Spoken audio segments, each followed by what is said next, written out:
It started with smoke. I was driving back from town when I saw thick black clouds rising over the lake. My heart skipped a beat. That smoke wasn't from a controlled burn. That smoke was from my property. I sped down the gravel road to my lake cabin and froze.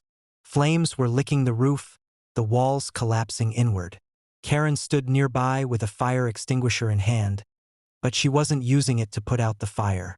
No, she was standing there smiling. "You should have paid the HOA fees," she said smugly. "Maybe then I wouldn't have had to take matters into my own hands." I could feel my blood boil. By the time the fire department arrived, the damage was done. My cabin, every cherished memory, every family heirloom, was reduced to ash. The HOA claimed it was a legal fine enforcement action, citing some obscure clause they pulled from the bylaws. I shook my head. "You just burned someone's house down. That's arson." Karen blinked. "It's called civic responsibility." I laughed, a low, dangerous laugh. "Civic responsibility? You just destroyed a decades-old family property.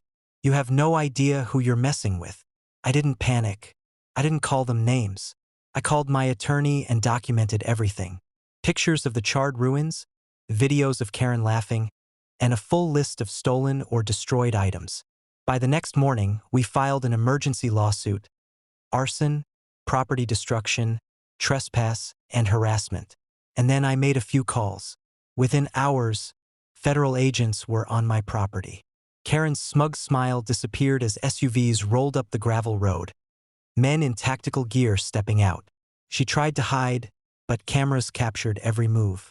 Turns out, she didn't realize my family had ties not only to the local law enforcement, but also federal agencies who take property crimes very seriously. Karen panicked. The board tried to intervene, but the officers weren't having it. They sealed off the area, secured evidence, and began questioning witnesses. The arson charges escalated fast. Karen and the HOA board faced felony counts, criminal fines, and even potential jail time. By the time court came around, the HOA was dissolved, bankrupt, and publicly humiliated. Karen's reputation was destroyed. No one would trust her with a mailbox, let alone a homeowners association. And my cabin? I rebuilt it stronger, larger, and more secure than before. Reinforced steel, fireproof materials, and surveillance cameras everywhere. Now, when I sit on the new deck, sipping my morning coffee, I sometimes glance at the horizon and remember the day Karen thought she could burn down my legacy. And I smile, because no arson, no HOA, and no Karen can ever take what's mine.